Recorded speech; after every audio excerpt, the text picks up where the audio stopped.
Okay, guys, what is the most effective form of fitness? So it depends. What's your fitness goal? If your fitness goal is to get big and gain muscle, it's going to be a little bit different than somebody whose goal is to lose weight, right? Or if I'm an athlete and I need something sport specific, like I'm a baseball player, I want better hand-eye coordination, right?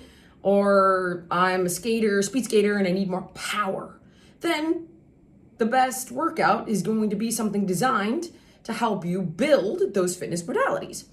Now, let's presume you're like, okay, Jill, you're off on a tangent. Just tell me what I need to be fit. What's the best? Is it yoga? Is it CrossFit? Is it jump rope? Like, what is it? Boxing? What's the best workout? All right, I'm going to be a bit of a douche again here and say the best workout is the one you're going to show up for. So while I could say, hey, these are the techniques, HIIT training, free weight training, body weight training, I mean, yoga, metabolic circuits, intervals, all this stuff, I could go through every technique.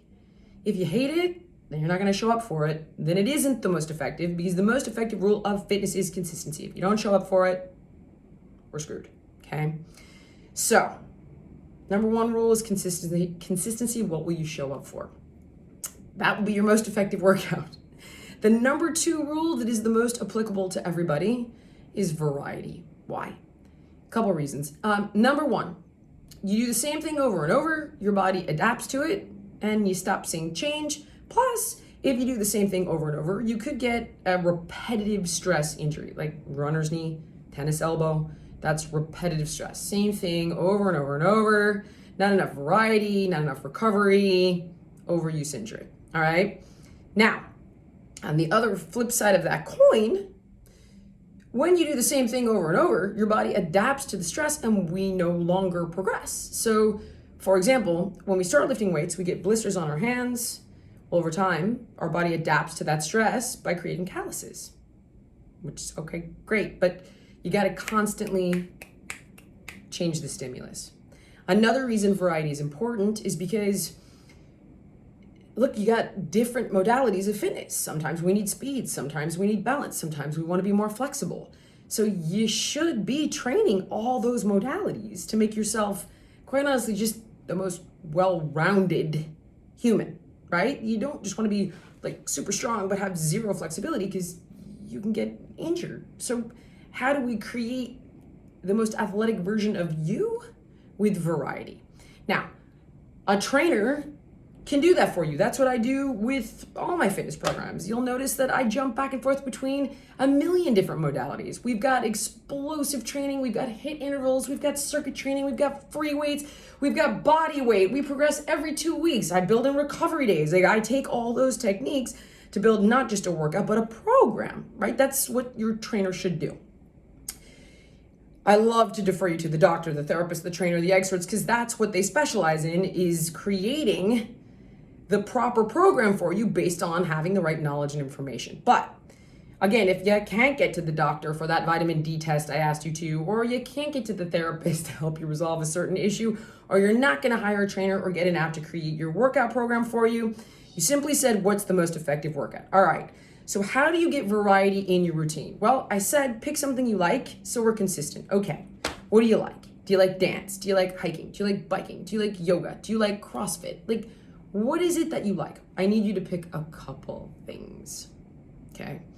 And then of those 2 things, maybe we've even got 3, do each one twice a week and separate them with 2 days in between. So for example, if you do yoga on Monday, and you're doing super intense yoga, then don't do it again until Tuesday. And maybe if you do yoga on Monday, don't do it again until Thursday.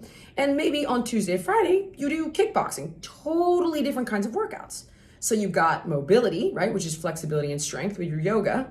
And then you've got explosive power, which is speed and strength with your kickboxing. Totally different workouts, and then every 2 weeks, you're gonna try to progress it. Try a new yoga pose. Try a longer jump rope interval with your boxing class. I mean, what's going to be the most effective? Mixing it up in that way.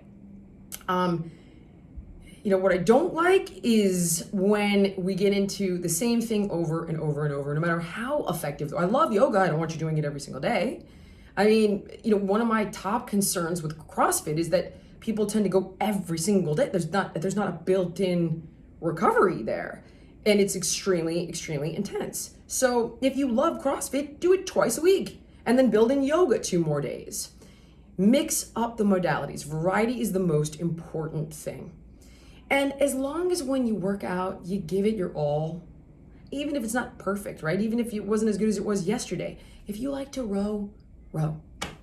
If you like to hike, hike. I mean, what's going to be the most effective? Weight training. Weight training is going to be the most effective. HIIT training. HIIT training is going to be the most effective. It's the most stressful and it conditions you more quickly, burns more calories as well.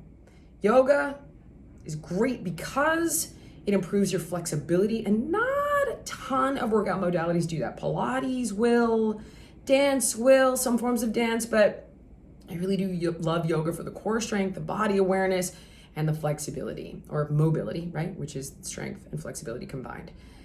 Those would be my 3. I would love to see you doing that. If I had all the choice in the world, if I don't, pick a couple things that you love and do them over the course of your week and separate that particular workout with a few days in between, so you're maximizing your recovery and you're not getting any repetitive stress. Does that make sense? Makes sense.